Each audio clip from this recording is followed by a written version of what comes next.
Too often, we take our bodies for granted. But under pressure, our bodies can show us how extraordinary they truly are. This complex machine grew out of millions of years of evolution. So intricate, we're still mystified by many of the things going on inside us. A hidden world, but one we can now explore in 3D as never before. Sensations keep us alive, letting us see, hear, and touch our world. They begin beneath our skin. More than 1 million tiny sensors feed us raw data. 45 miles of nerve fibers let us respond at incredible speed. Our sensations warn us of danger. When we're attacked, they're our first line of defense. They let us perform extraordinary feats. Sensations will even save our lives when we're pushed to the limits.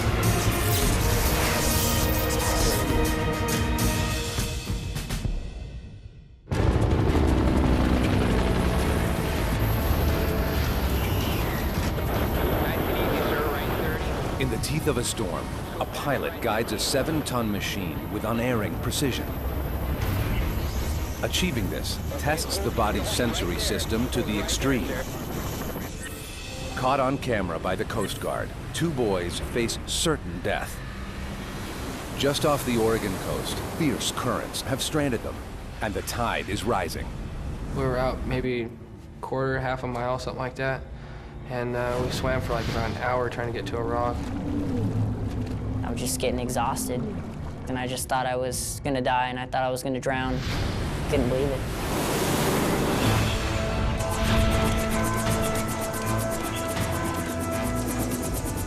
Their only hope is a helicopter. $9 million worth of high technology.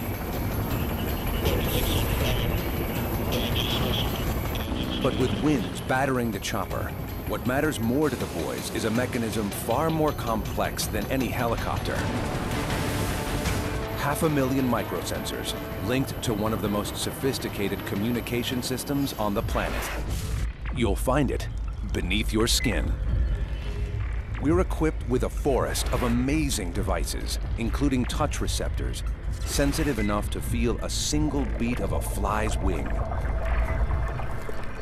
Pilot Matt Gingrich needs all his sensors on full alert to save the boys. We had about 30-knot winds, and the rocks around us. It's nerve-wracking, very nerve-wracking. Each square inch of Matt's hands holds 600 touch sensors. Some, near the surface, record the lightest of contacts. Others lie deeper and measure harder sustained pressure. Through a web of nerves, they fire signals to Matt's brain. In fractions of a second, the brain signals motor nerves, triggering precise movement of his hands on the controls. 4,000 nerves direct each hand as he holds the chopper steady above the rocks.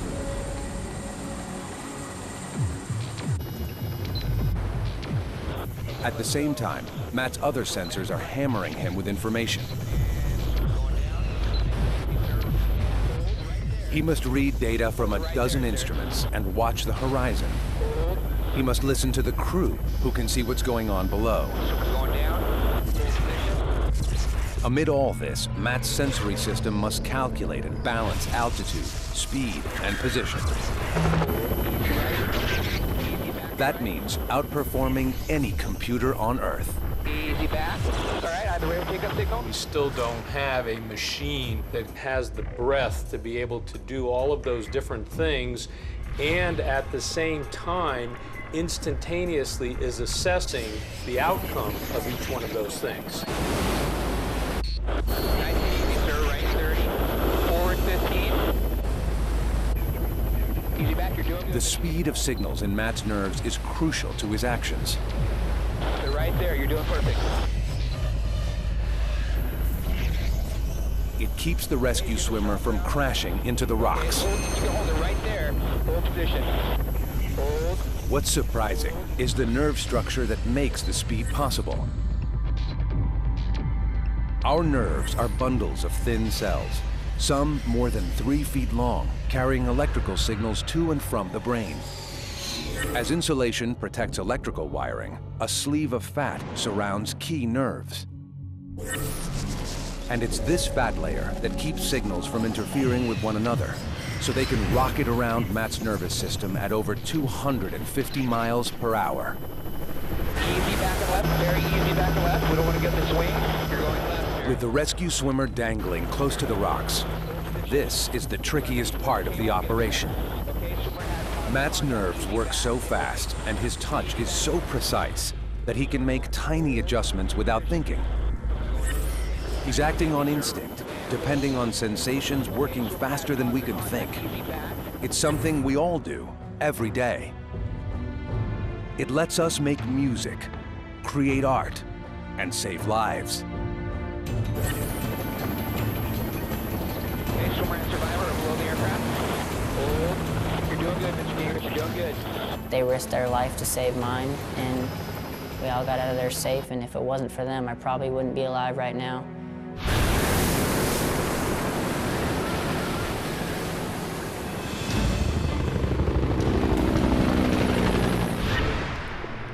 This forest of touch sensors allows us to respond instantly to whatever's happening around us. But they're not evenly distributed beneath our skin. Our hands have 100 times as many sensors per square inch as the back of our legs. They're placed where we need them most. If size went by sensitivity to touch, our bodies would look something like this. Tongues and lips twice as big. The same with hands, fingers, and feet. Other senses have different patterns.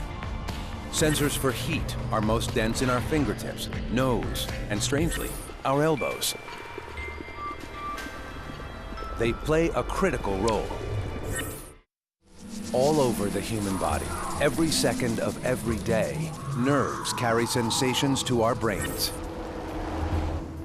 Even when we don't realize it, these signals control how our bodies function.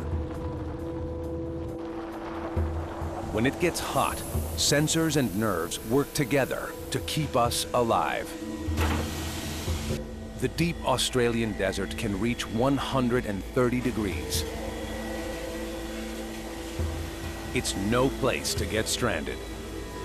But that's what happened to Matthew McGough and his daughter Shannon, more than 100 miles from the nearest town. It's so hot here that a cut of beef left outdoors would roast in less than 4 hours. Yet Matthew and Shannon are still alive 8 days later. Moments after their pickup truck breaks down, their bodies go into action to hold their core temperature at about 98.6 degrees. It's all thanks to hundreds of thousands of tiny heat sensors and the cooling system they trigger. When our skin heats up beyond 93 degrees, sensors signal our brain. Its central thermostat uses other nerves to start the cooling process. 1 hour later, both of them are sweating profusely. There's no more efficient way to cool the body. Beneath our skin lie over 1 million tiny sweat glands. When we heat up, our blood vessels dilate, bringing blood and heat to the skin surface more quickly. The sweat glands extract water from the blood and release it into the open. As it evaporates, it cools us. Under ordinary conditions, we produce about 2 pints of sweat a day. But in extremes, we pump out a lot more. This guy's churning out heat as he runs, and what's more, the room temperature is being increased at the same time. The amount of sweat you're producing, but more importantly evaporating, is just enabling you to release the amount of heat and lose the amount of heat from the body that you're producing through exercise. We're seeing no increase now in the sweat production, which suggests to us that you're sweating at about your maximum rate. The man's near the sweat limit, 4 pints an hour. But the water has to come from somewhere. The human body is 75% water. To survive, our vital organs need their share of that fluid. Normally, we have enough to spare for the cooling system, provided we keep the body filled up. After 4 days in the Australian desert, Matthew and Shannon have run out of water. Losing as little as 3% of the body's water can cause cramps, headaches, and disorientation.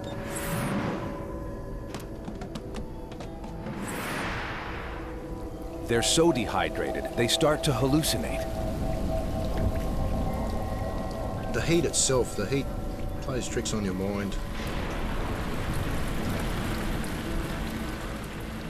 Trying to keep your mind on the job of surviving and getting out of things and getting things done and this, that, and everything else. Now, their bodies must respond to the water loss.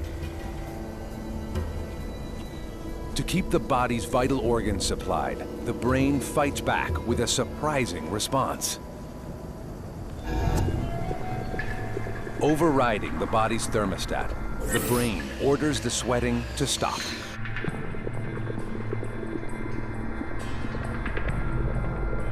The sweat glands drain dry. Next, nerves signal other parts of the body to suck water back into the heart, lungs, and kidneys. The blood thickens and coagulates. Water is absorbed from the large intestine, causing constipation. Even the eyes dry out. We'd had a good cry together about, you know, whether we'd see Christmas or not, or whether Shannon would see her mum again or whatever, you know. And if we'd had the moisture in our body, there would have been plenty of tears, but there was none, so, you know. I can remember how your mouth's all dry and you can't really swallow because there's nothing there to swallow with. Your tongue's like having a brick in your mouth. Shannon and Matthew are near collapse.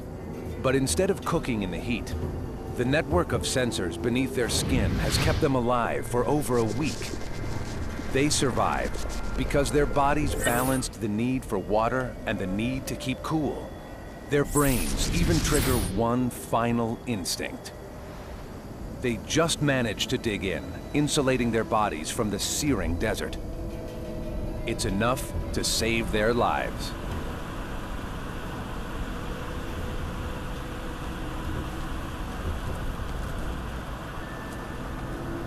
Just jumped up out of the ground and started waving my hands frantically.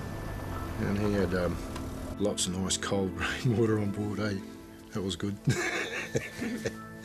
Yeah, and I grabbed this bloody great big jerry can full and upended it and went straight through us. But yeah, it was good. It was nice, cool, cold, clean rainwater. It was awesome. Yeah. Our body's temperature responses can be the difference between life and death. Of all the sensations, the one most of us would rather not feel is pain. But pain is vital. Its function is one of the greatest mysteries of the human body, and we're now beginning to unravel it. Amy Racina is hiking alone in California's Sierra Nevada range when she stumbles. She loses her footing, dropping 60 feet onto solid granite.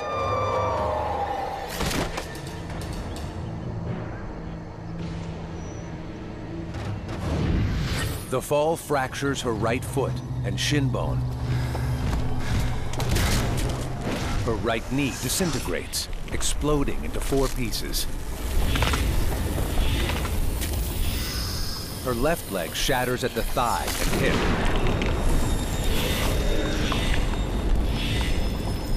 Instantly, Amy's nervous system is on the case, firing pain signals from ripped skin and wrecked bones. Pain is there to protect us by alerting the brain to harm.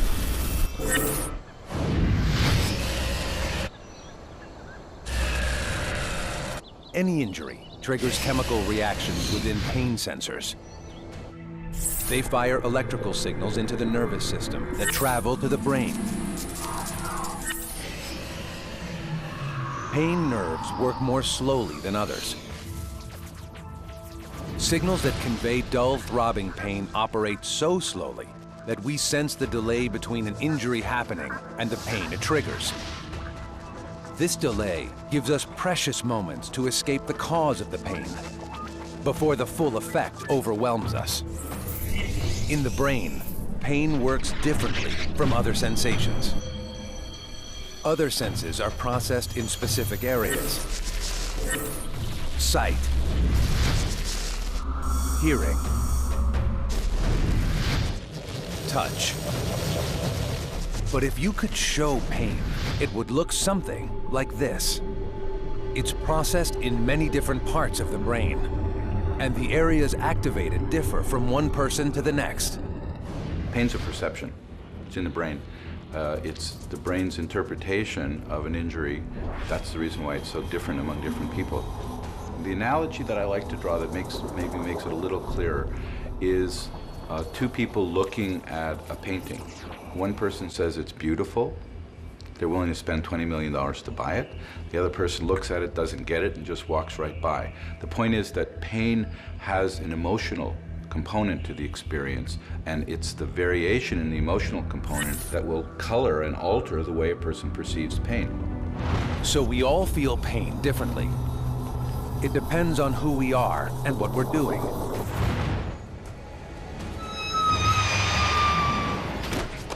As she wakes up from her fall, Amy Racina expects to be in agony.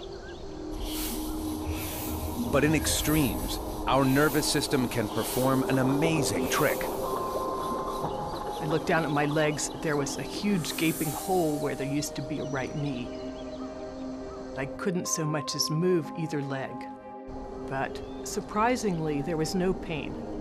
The damage registers, but not the discomfort.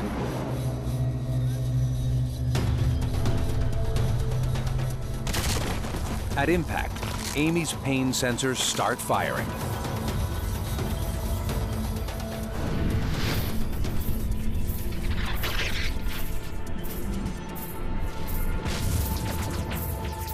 They don't run straight to the brain.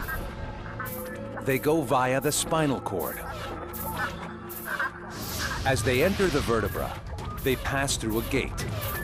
Buried in tissue with the consistency of jelly is the meeting of two nerves, known as a synapse. Jumping a tiny gap, the signal passes from nerve to nerve and on up the spinal column toward the brain. These junctions have a special property. They can be turned off.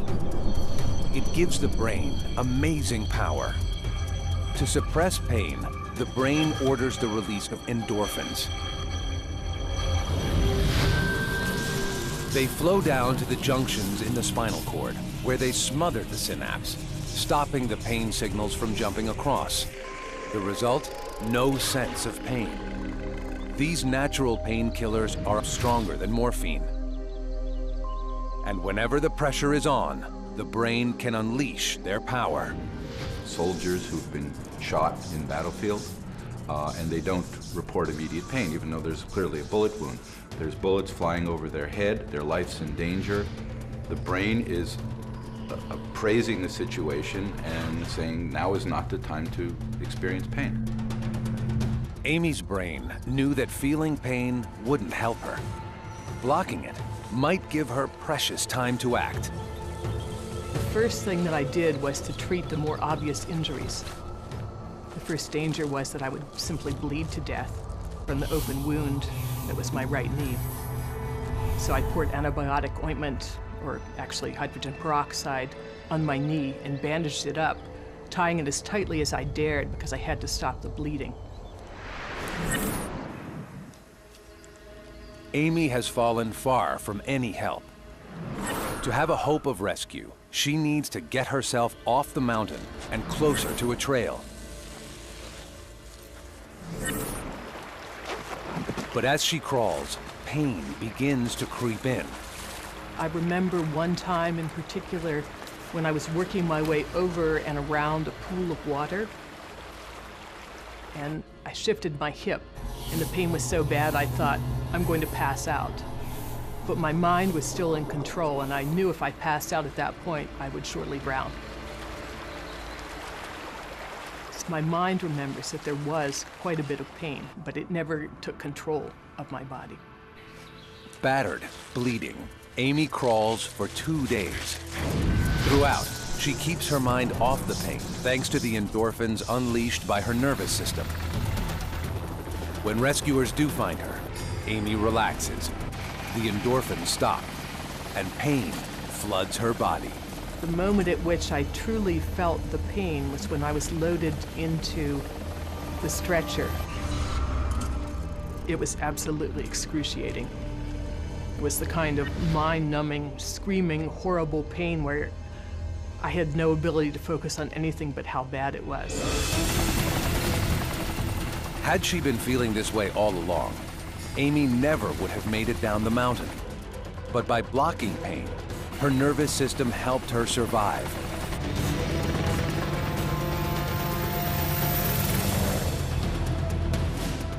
Eight operations later, Amy's walking again. Her story is amazing, but it's not unique. If the situation demands, anyone's nervous system can shut out pain. But the body doesn't always try to neutralize pain. Sometimes, our nervous system makes us hurt more. The sensation of pain is often the only way we'll know that our body's damaged. Pain serves as our central alarm system.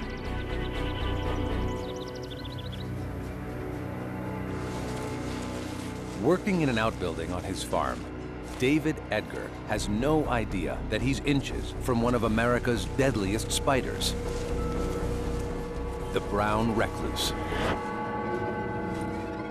These tiny spiders attack humans only rarely. But today, David is unlucky.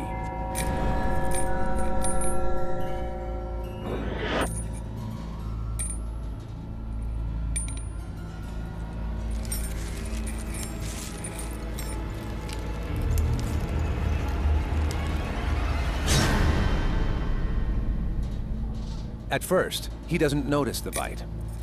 A day later, though, he begins to feel pain. I woke up in the morning, got out of bed, put my jeans on, and I just felt something on my leg. It was kind of burning, kind of hurting. And I got to looking on the back of my leg. It's a big old red spot with a little black spot in the center of it. And boy, it hurt. Over the weekend, I was miserable. I couldn't sleep. It was just constant burning pain. But David's pain wasn't from the spider bite. It was his body working to save his life. Whenever our skin is broken, whether it's a spider bite or just a simple cut, the body fights back quickly. First, it sends enforcer patrols of white blood cells to clean the wound. Then, the surrounding tissue swells, irritating nerve endings. The area becomes inflamed and painful. Here, the injury itself has not created the pain. It's the body's reaction to it. And it happens for a good reason. The pain of inflammation is another way our nervous system defends us. It's a safety perimeter, the bodily version of the tape police officers put up after an accident. The tape warns drivers to stay clear. The pain we get from inflammation warns us to protect the area or do something about it. And if you ignore a brown recluse's spider bite, the result can be a nasty surprise. An ugly, ulcerated wound, even gangrene. For David Edgar, his nervous system's response warned him about the bite just in time to get treatment. Whether it's the immediate pain of broken bones or the delayed pain of inflammation, it's there for the same reason, to protect the human body. Pain is one of the most fundamental, primal experiences that we have. Without pain, we wouldn't survive as a human species. It's so bad because it's so good. The surprise is that pain sensors are working for us all the time, without us knowing. They make us shift in our chairs while sitting, toss and turn at night. They're why, when walking, we instinctively land on different parts of our feet. Subtle pain signals constantly alert the body to make adjustments. Otherwise, we'd stress bones and blister skin.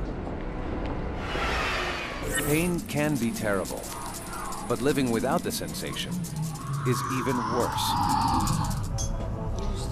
Tell me if you feel that vibrating. Feel it? Honestly, no. Carol Sachs is one of 21 million Americans with diabetes, You feel that? a disease that leaves too much sugar in the blood. What about here? Feel it here? Barely. Excess blood sugar can damage nerves, leaving parts of the body unable to sense touch, temperature, or discomfort. Nothing. No. If you can't see an injury or feel it, you won't know you need to treat it. If your sensation isn't good, what you need to do is always check your feet. Anyone without nerves to transmit the sensation of pain must be extra careful. The smallest wound could become infected, with inflammation spiraling out of control before the patient realizes it.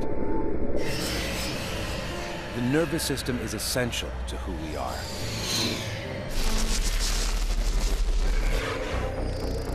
Without sensations like pain, our bodies would soon fall apart. But this massive wiring works in mysterious ways. Sensations tell us about the world around us. But under certain circumstances, it can work the other way around. Our nerves tell the world about what's going on inside us. It might be the cheeks flushing with embarrassment, or a voice choking with emotion. Our physical reactions can reveal what we truly feel. And some think they can show when someone's lying. Typically, when a person tells a lie, they begin to sweat. I'm sure we've all seen the 1940s and 50s interrogation movies where the person in the hot seat has a sweaty brow or a sweaty upper lip, or perhaps sweat dripping down from their sideburns. All right, if you lean forward in the chair, put your arms out in front of you like you're going to dive into a swimming pool, this will go around your stomach.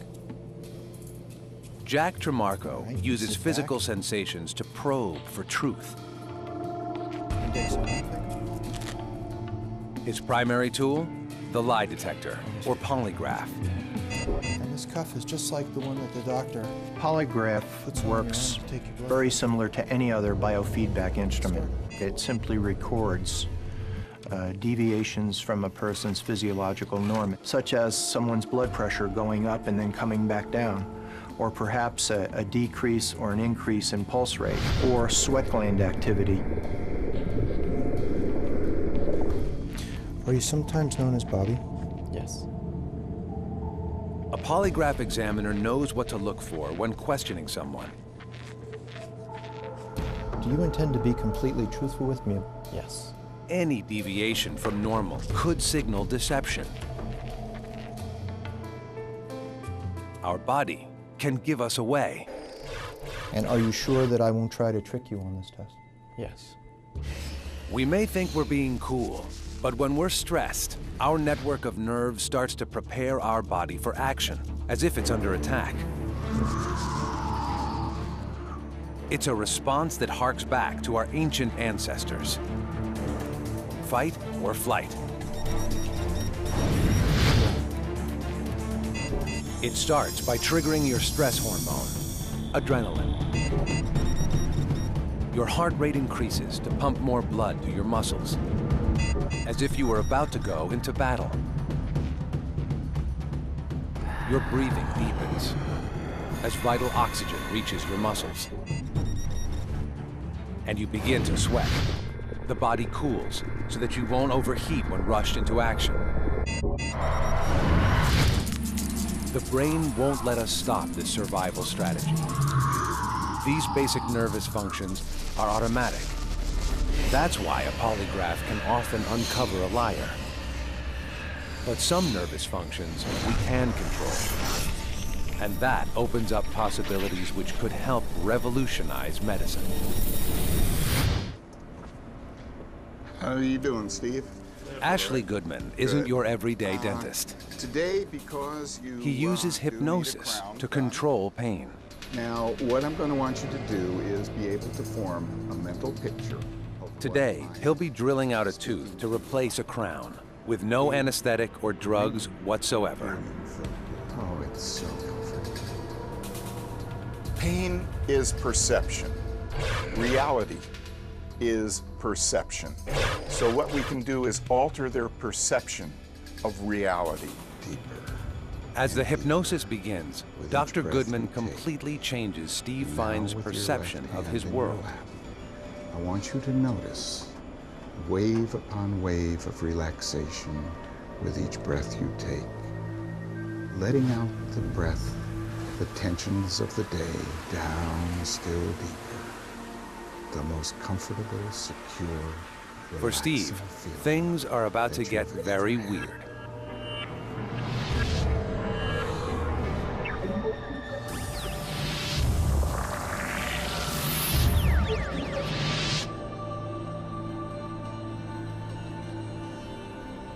In only minutes, Steve has stopped thinking he's in a dentist's chair. Isn't necessary for your mind to stay here. Your body will need to stay here and be treated, but your mind can go wherever you'd like.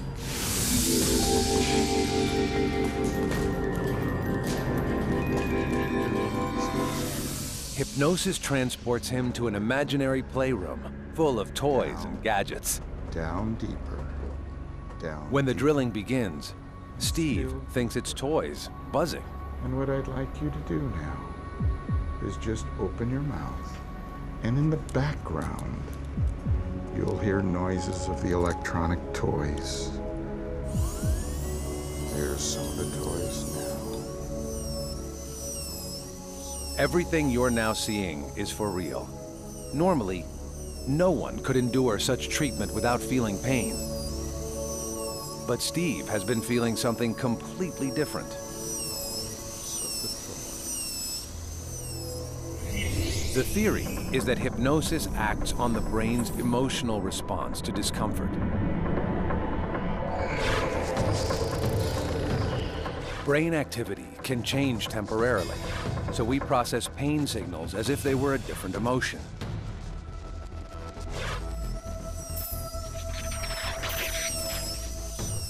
As the tooth enamel shatters, pain sensors are sending signals along the nerves.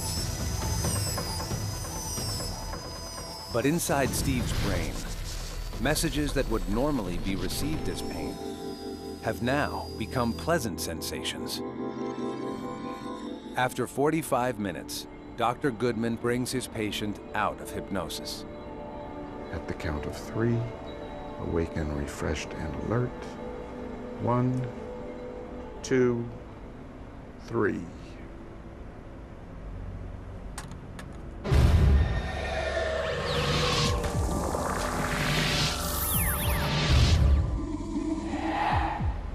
How did you feel?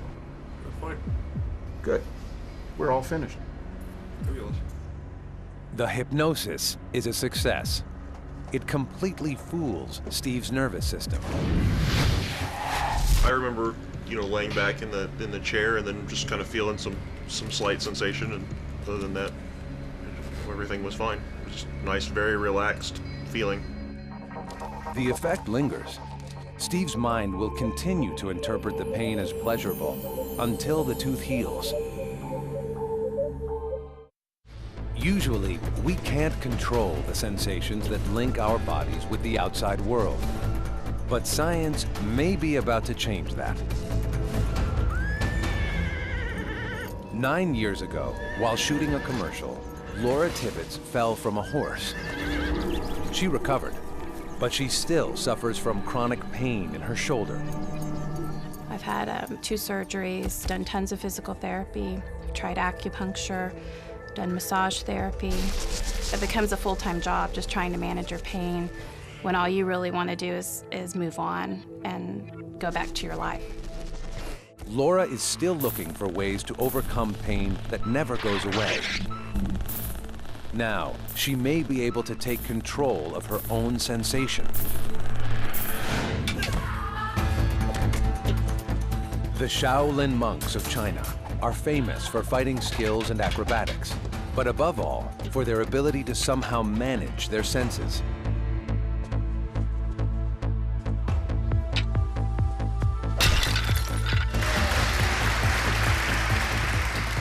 Does this really not hurt, or do they just not mind the pain? To prepare themselves for their grueling acts, the monks use one of the oldest forms of pain control, meditation. You have to focus 100%. We need willpower to channel our qi, our spiritual energy. When we meditate, we channel this spiritual energy throughout our body. Meditation starts by changing how the body works. The heart slows, pumping less blood. The muscles relax. Relaxed muscles means less tension, which means less pain. But the strangest effect occurs in the brain.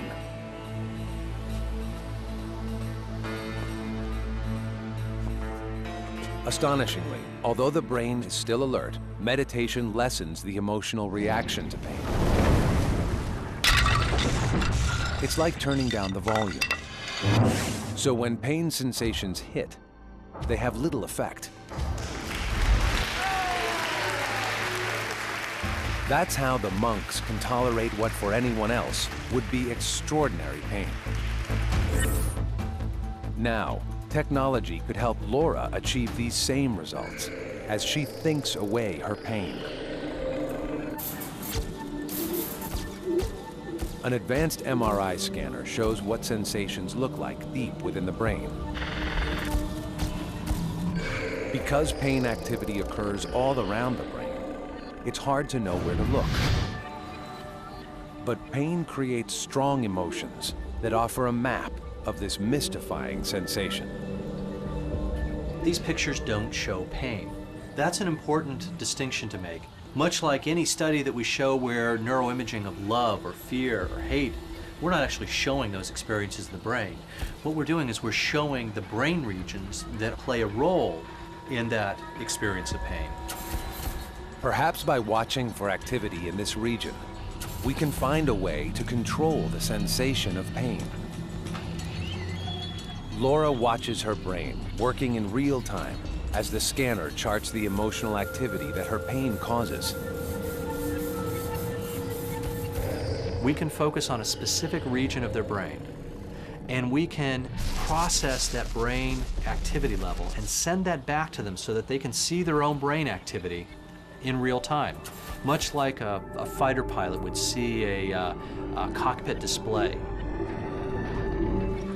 Brain scans are hard to read, so they represent the activity in the form of a flame. The bigger the flame, the more activity in this crucial area. Laura's job is to shrink the flame, using only her mind.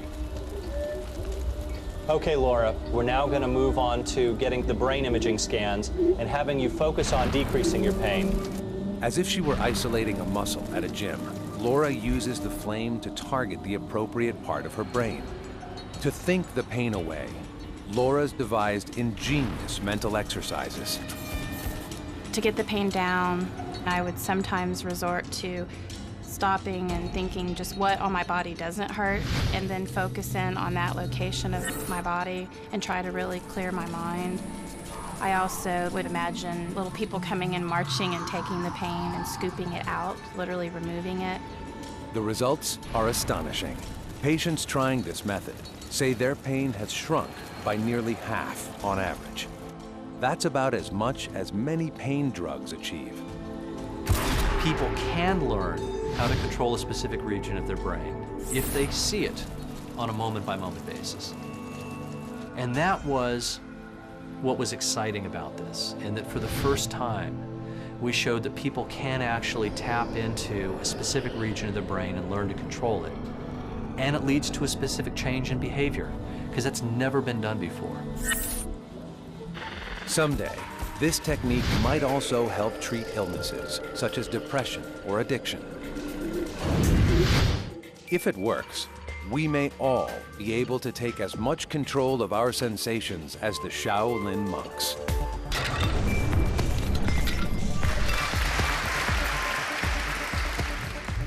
The human body is quite literally a bundle of nerves. They transmit sensations that keep our bodies in harmony.